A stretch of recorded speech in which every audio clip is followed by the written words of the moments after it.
Morning, church. This is the day that the Lord has made and we will rejoice and be glad in it. May question po ako para sa ating lahat. No? Do you smile when you're happy? Or are you happy when you smile? Actually, both are true, right? But a lot of times, dun tayo sa una. We smile when we are happy.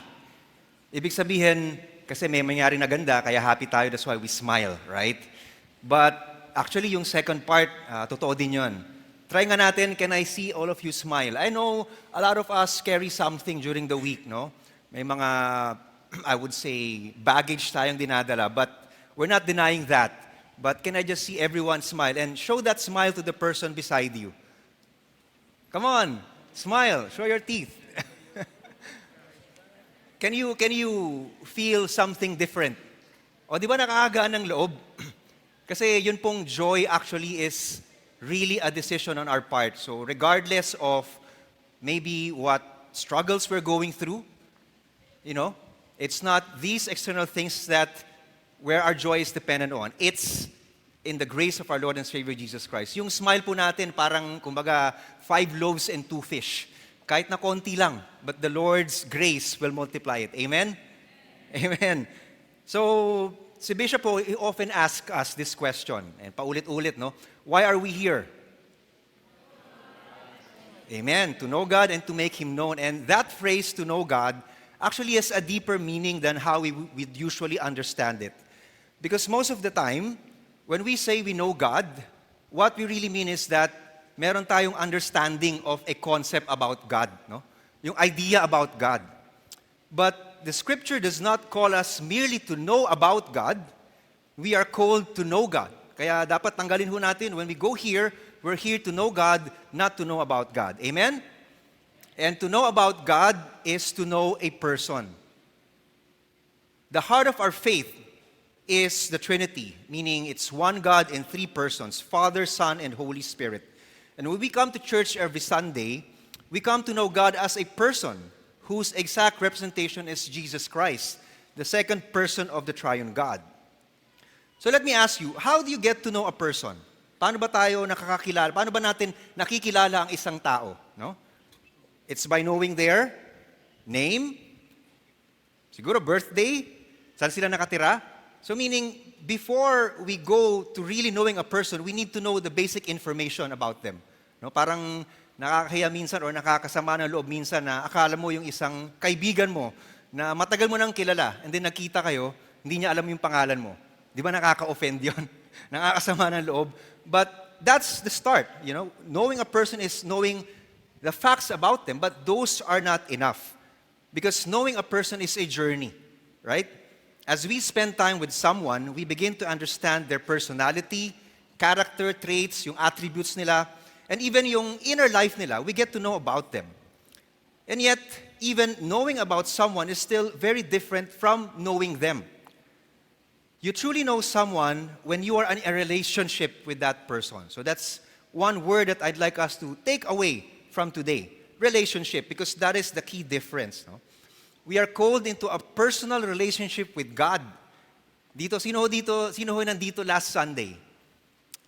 I'm sure you've heard Bishop, no? And he briefly mentioned last Sunday how modern Christianity has sometimes reduced this idea into something shallow, treating Jesus less as our Lord and Savior and more like a genie who fulfills our wishes.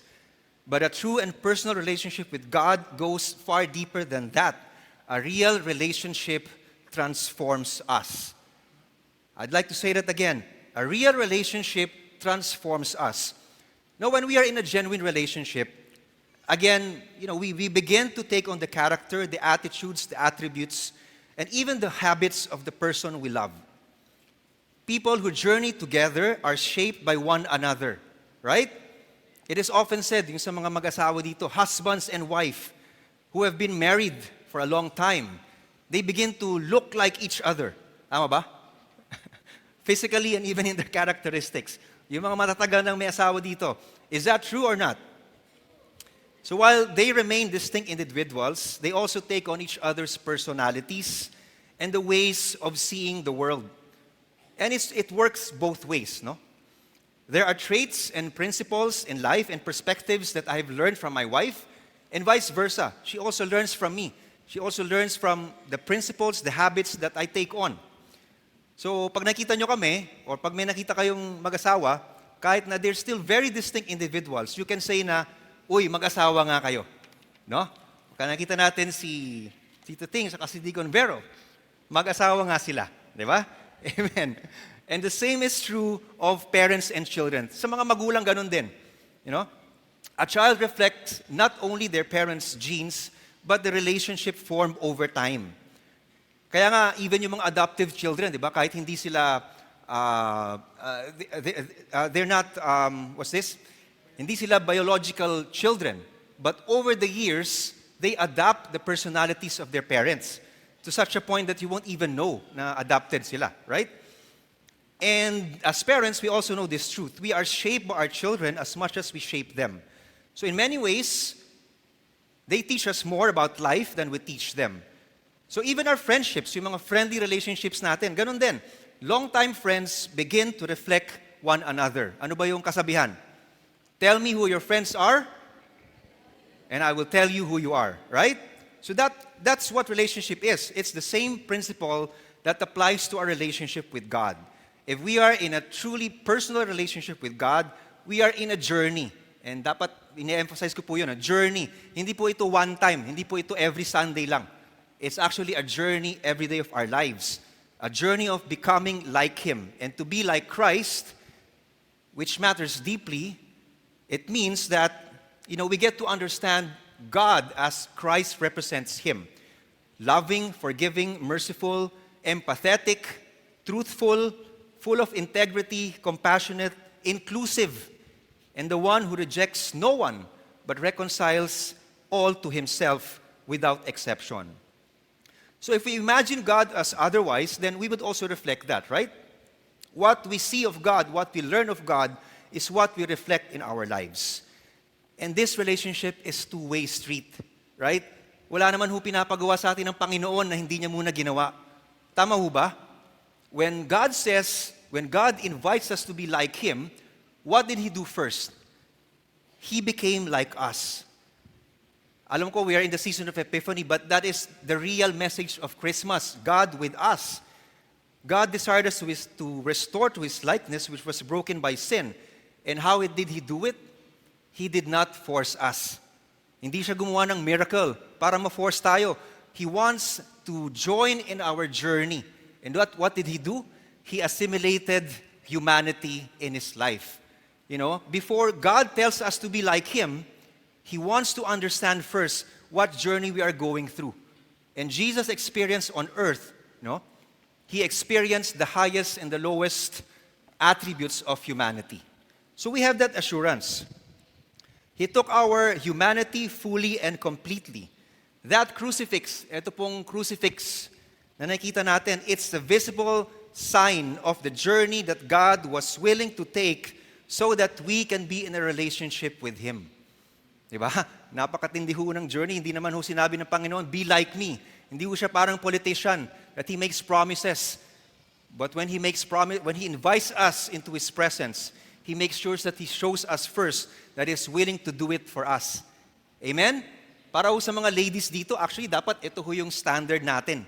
And for the men, that is also our standard, that cross over there. Right? Of what we are called to give into a relationship. So that is the beauty of Christian life. God does not force Himself upon us. Instead, He initiates relationship by entering our humanity. And God works in His own timeline. Diba? Tayo ho, medyo, aminin natin, we're stubborn people. Kahit na paulit-ulit tayong pinapakiusapan ng Panginoon. Talagang tayo, hindi ho mabilis na tayo ay mag-respond sa Kanyang voice, sa Kanyang direction. But you know what? God is patient. God works in His timeline. He's not affected by when you actually respond to Him. Because God works just that way. Amen? So,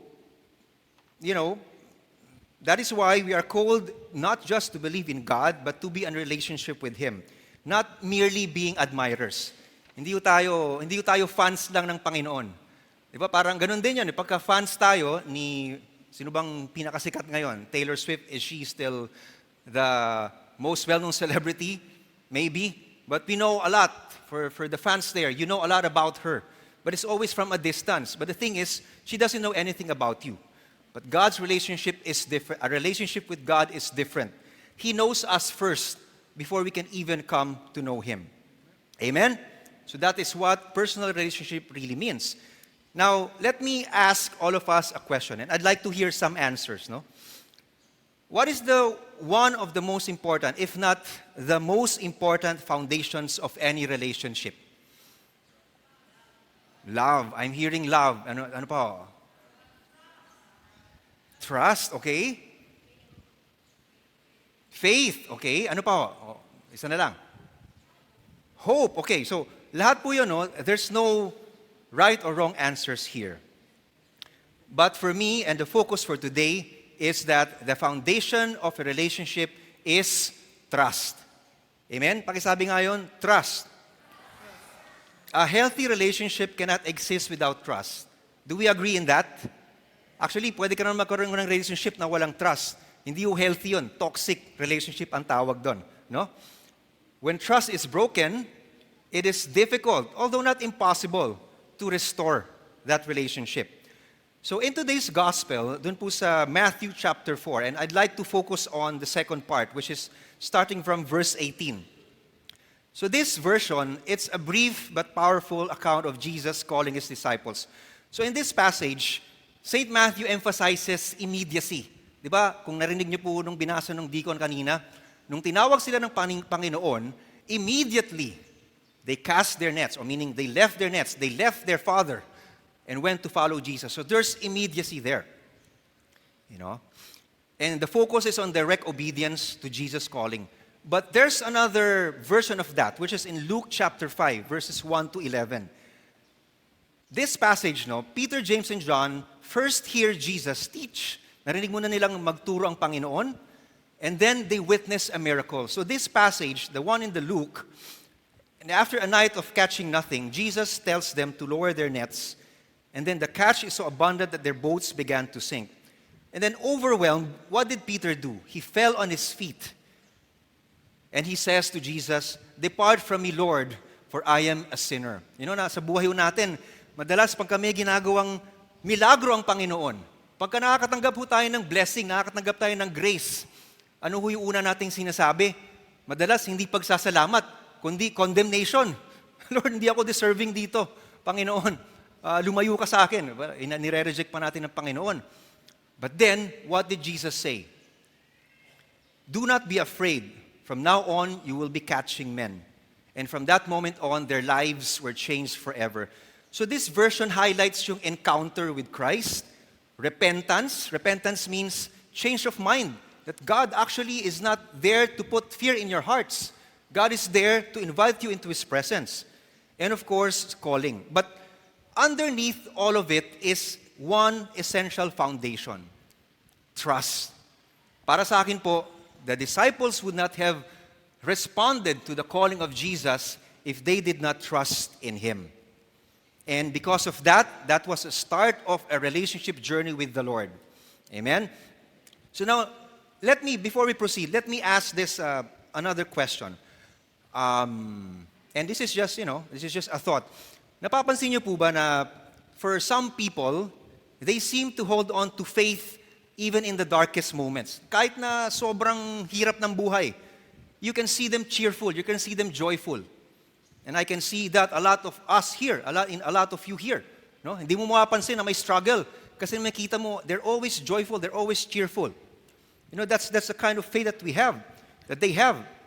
But others, they lose their faith as soon as things fall apart.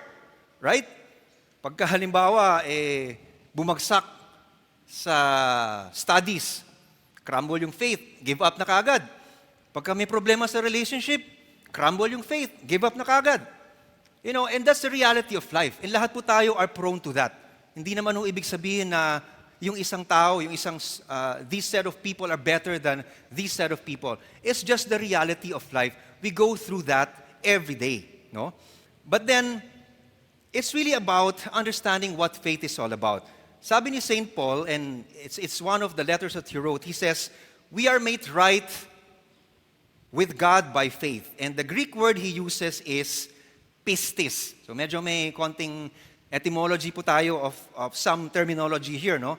The faith that St. Paul usually, the terminology that St. Paul usually uses doon po sa mga letters niya about faith is yung term pistis, which is a Greek word. And then in Latin, it's fides. No? And these two words have very different interpretation. No? Fides, yung fides na term, emphasizes believing that something exists. Kumbaga, subject-to-object relationship. You know, I believe that this system will work. It's a subject-to-object relationship, right? But then again, pistis, it translates into trust. That's really the word that St. Paul uses, or in a lot of the scriptures in the Bible that talks about faith, it really talks about trust. Amen, Father? Maybe Father will hopefully concur to me on that. Because it's a subject-to-subject relationship. Alam niyo ba yon? God is not an idea, a concept, or a distant being we merely believe in. God is personal. God is like you and me. Di ba? Kaya ba nating di ba mas madaling magtiwala sa isang tao pagka meron tayong likeness sa isa't isa? Di ba? Meron tayong, kumbaga, same vibes. Mas madaling magtiwala sa isang tao. And that is who exactly God is. He is not an idea, He is a person. And God is personal, caring, nurturing, and relational.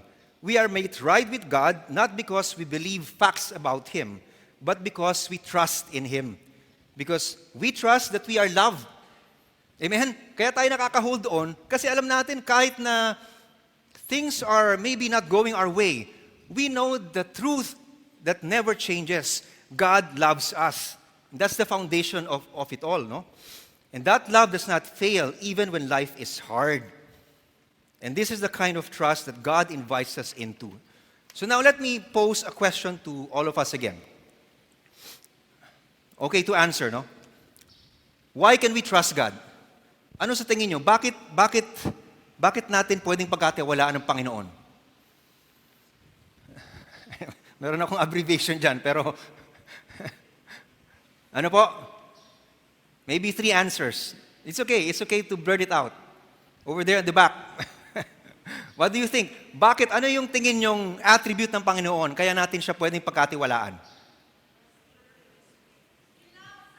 He loves us. Napakaganda ng sagot ni Ate Melis. He loves us. That's the foundation of everything. Very true. But for today, marami hong answers dyan. Wala hong wrong answers dito. It's about God's revelation in you. But for today, I want us to focus on these 3 things. Nakalagay po dun sa slide ko po, may nakalagay PPW. Gusto ko sanang, gawing PWD or PDL.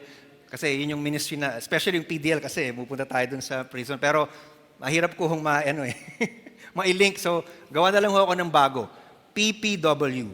We can trust God because He is present, He provides, and He is wise. No?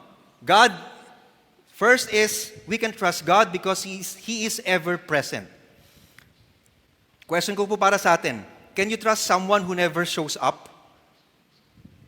I mean, that's just the reality of life. No condemnation. Talagang minsan, hindi ho tayo nakaka-fulfill ng responsibilities. Hindi ho tayo nakaka-show up. Well, hindi naman kumbaga, the Lord doesn't take that against us. But it's just the reality of life. Can we trust someone who doesn't show up? You know, when a man is courting a woman, ano yung nagpapakilig? Di ba yung lagi kayo nagkikita? Lagi kayo nag-uusap, lagi kayo nagde-date? Nalala ko po nung naliligaw pa lang ako sa aking misis, ako po ay nakatira sa Fort Bonifacio, tapos siya po ay nakatira sa Quezon City. And sa ngayon po, medyo ang hirap na nun, dahil ang layo, ang traffic, di ba? Pero kung nagsisimula ka sa relationship, gusto mo yon. Actually, kung mas ma-traffic, mas okay. Kasi mas matagal mo siyang nakakasama. And that's what presence, contributes to us trusting a person. If trust is the foundation of a relationship, then presence is its cornerstone. Amen? Presence is its cornerstone. But then God's idea of presence is very different from ours.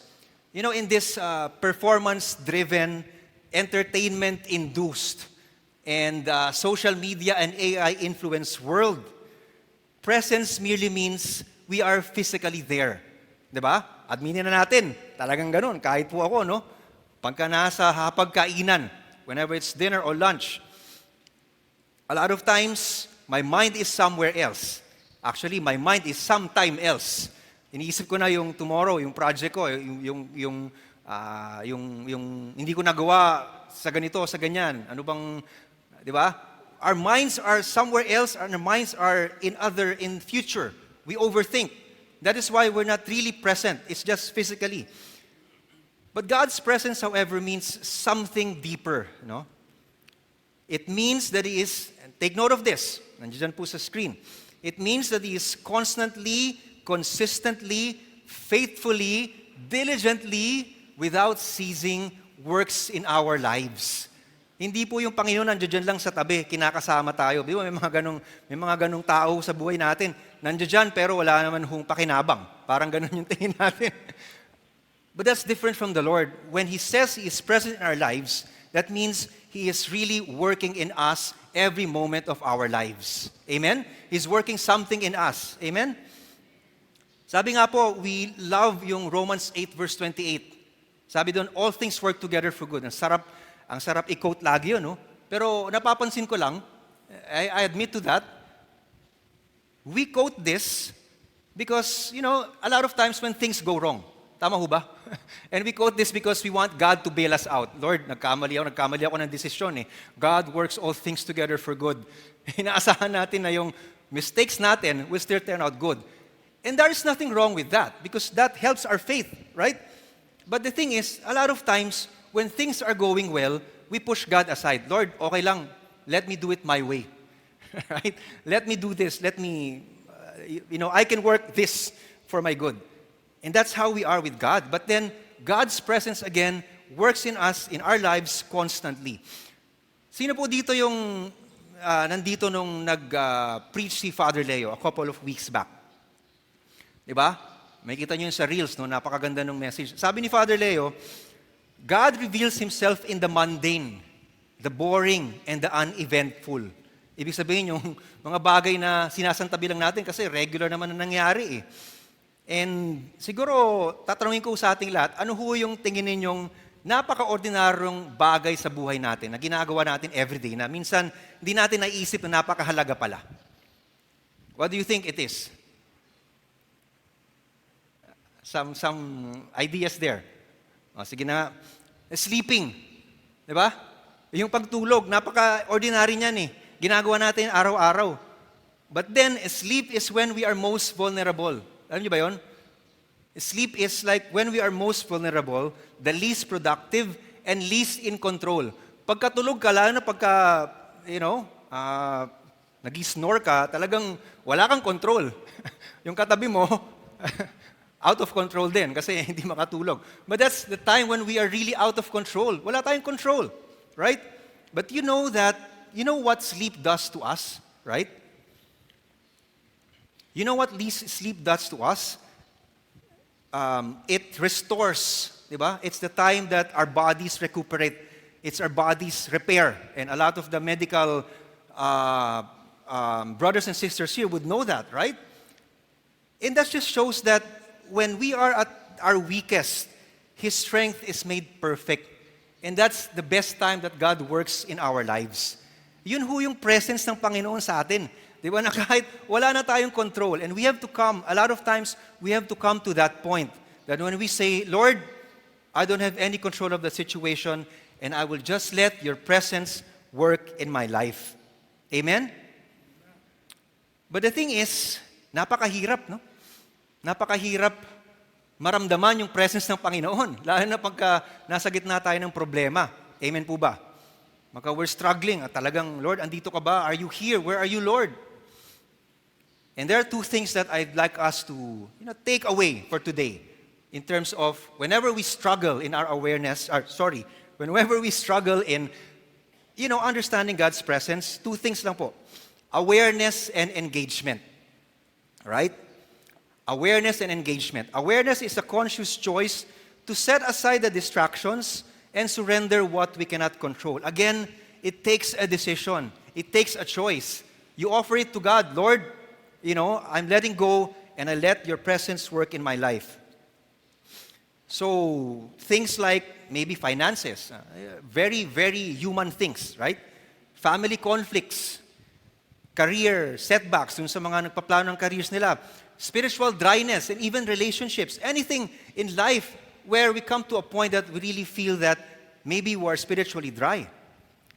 Awareness is a conscious effort to let go of that and let God's presence truly work in our lives, just like how He works in our lives when we are asleep. And the second thing is engagement. Napaka-importante po nito, no? Because mamaya po tayo ay magpe-praise and worship. Amen?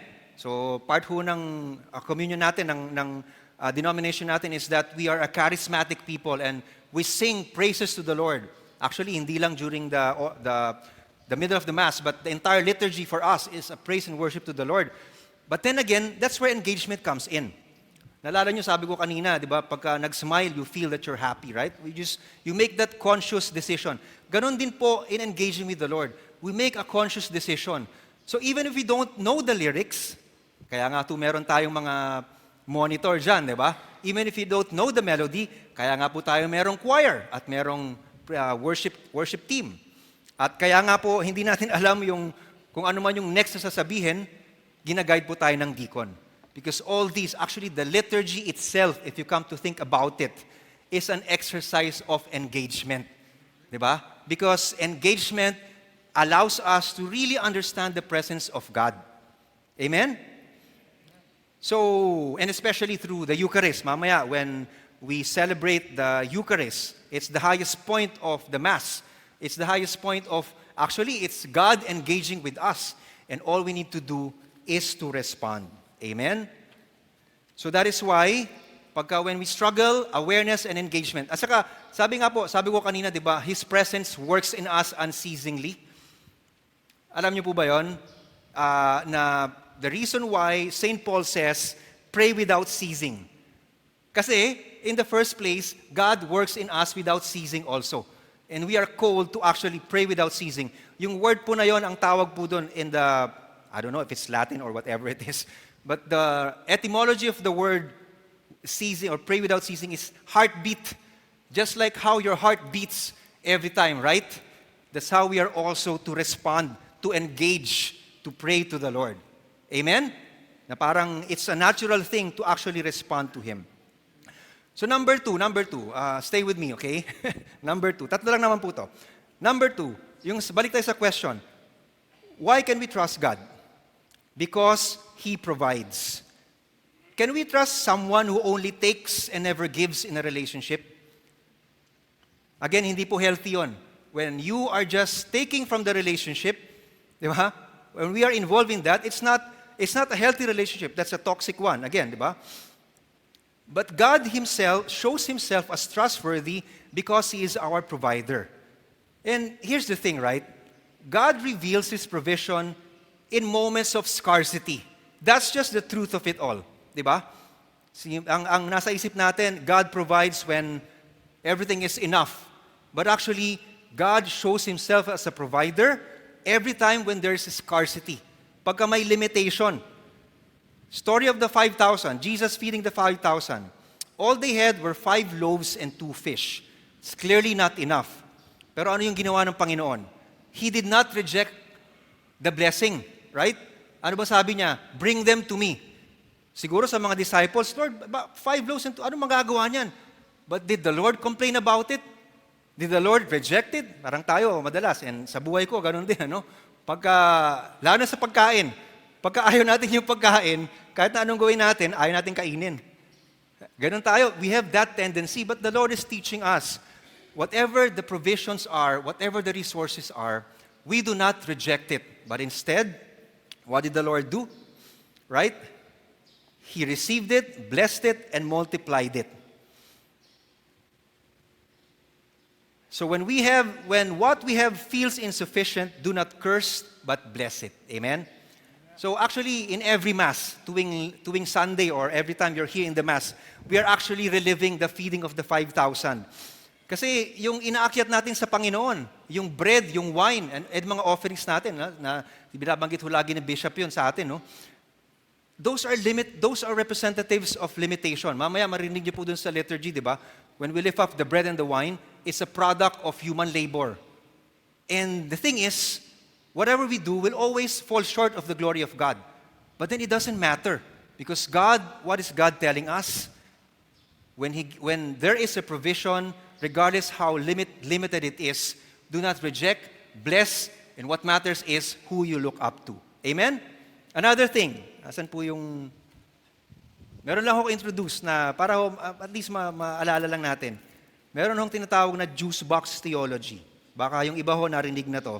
Hindi ko pa to inumin, pero pang demonstration lang. Right? Ano ibig sabihin nito? God is the juice box. He is the source. Right? His gifts are the straw. These are the channels by which we can take on from the source. Diba, ang hirap din siguro mag-inumin to pagka ganito. Pwede naman, pero ang hirap. But God we use this straw to be able to efficiently take on from the source, right? But then again, the straw is just really the channels. What does this represent? These can represent the blessings that God has given to us. These represent maybe our ministry. These represent our marriage, right? These represent our family. These represent our work, our career. These represent all these things. But what happens when we pull it out? That's where dryness comes in. Because now, we're not connected to the source. And madalas sa buhay natin, ang ginagawa natin, pinapalitan natin yung straw. Lalo na pagka hindi magandang klase. Pinapalitan ho natin, di ba? Pero nawawala sa isip natin na hindi naman yung straw yung may problema. Hindi naman ho yung marriage natin yung may problema. Hindi naman ho yung kapatiran natin yung may problema. Hindi naman ho yung trabaho natin yung may problema. Siguro ang problema is that hindi ho tayo nakadikit sa source. And that's what God teaches us when He says that He is our provider. Amen? So number 3, last point na po ito, no? Why can we trust God? Yun pong siguro just read through the second reading for today because it really speaks about this message, no? When it says about Christ is our wisdom. You know, when we boast in the Lord, we boast in the wisdom of God. Because why can we trust God? Because He is wise. Aminin na ho natin, madali ho bang magtiwala sa taong hindi gumagawa o hindi nagdedesisyon ng tama, we find it difficult to trust someone who lacks prudence or wisdom. Again, there's no condemnation. All of us are in a journey. But that's the reality of life. It's hard to trust someone when they don't make decisions in wisdom. But trust naturally grows when we see that person as someone who strives to make sound and thoughtful decision. When Jesus was on the cross, what is the prayer that He prayed to the Father? Right? It's one of the 7 last words. Ang prayer ba niya is, Lord, Father, forgive them for they betrayed me. Father, forgive them for itong mga disciples ko. Kung kailangan, wala dito, forgive them. Father, forgive these Pharisees because they're too self-centered. Father, forgive them for their adultery. Is that what the Lord Jesus asked when He was there on the cross? What did He ask? Father, forgive them, for they know not what they are doing. Jesus revealed something profound about human limitation and divine wisdom. And allow me to place this in context. You know, our relationship with God draws us toward the one who always acts wisely. And here's the catch, no? Whose wisdom is not driven by impulse, by power, or self-interest. His wisdom is driven by love. Napaka-importante po niyan. Kasi tayo po, madalas, yung mga maling desisyon natin sa buhay ay dahil wala tayong pagmamahal sa puso natin. Diba? May mga ginagawa tayong desisyon dahil gusto nating gumanti. May mga ginagawa tayong desisyon sa buhay dahil it's born out of bitterness. May mga ginagawa tayong desisyon sa buhay dahil it's because of our past that we can't let go of. But the Lord is telling us, trust in me because I am wise and my wisdom is born out of love. Sabi po dun sa Isaiah 55 verse 9, another very familiar scripture for us. His ways are far higher than our ways, and His thoughts are far higher than our thoughts. Hindi naman po ito ibig sabihin na napaka-intellectually matalino ng Panginoon. That's not what this means.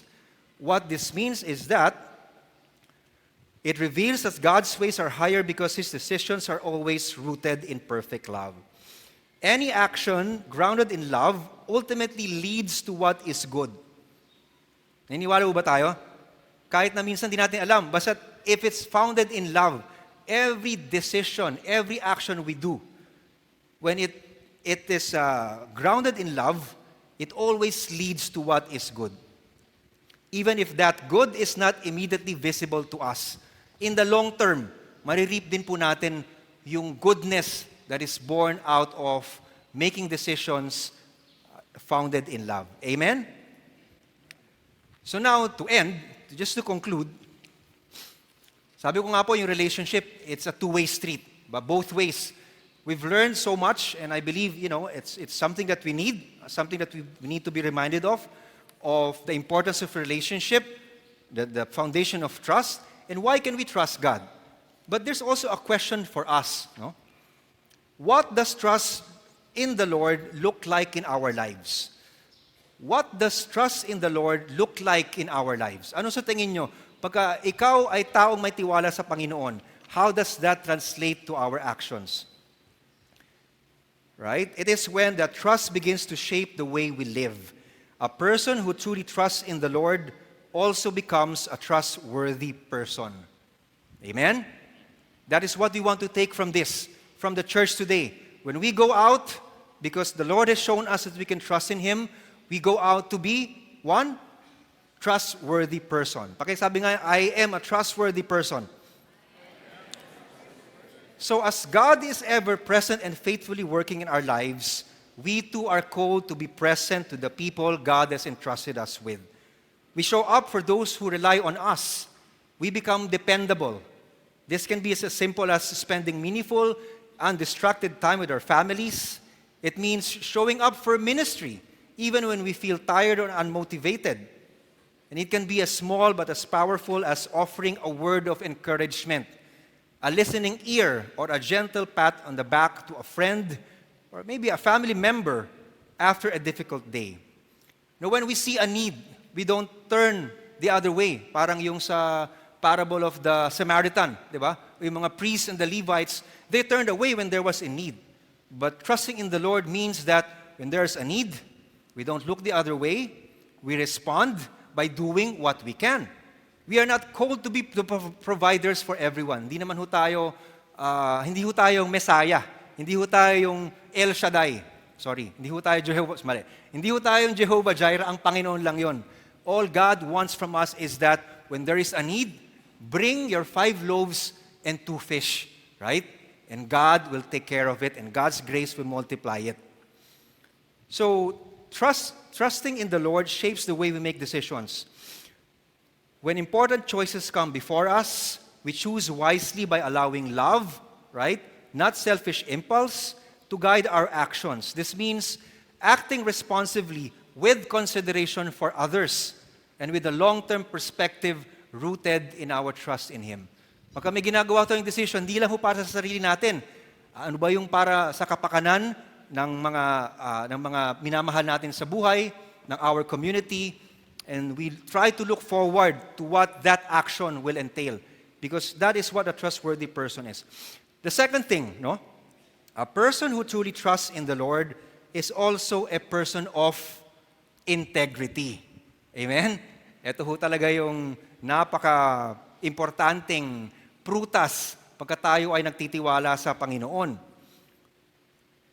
Our provision, whether for our family, our church, our community, must come from doing what is right. Amen? Let me emphasize that.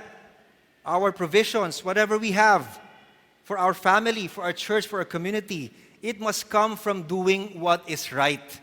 Not from corruption, not from dishonesty, not from doing any shortcuts in the pursuit of what we define as success.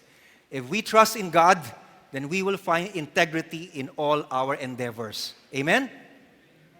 So in the end, it does not matter if we all can just offer our 5 loaves and 2 fish, as long as we give in the fruit of honest, faithful, and diligent work.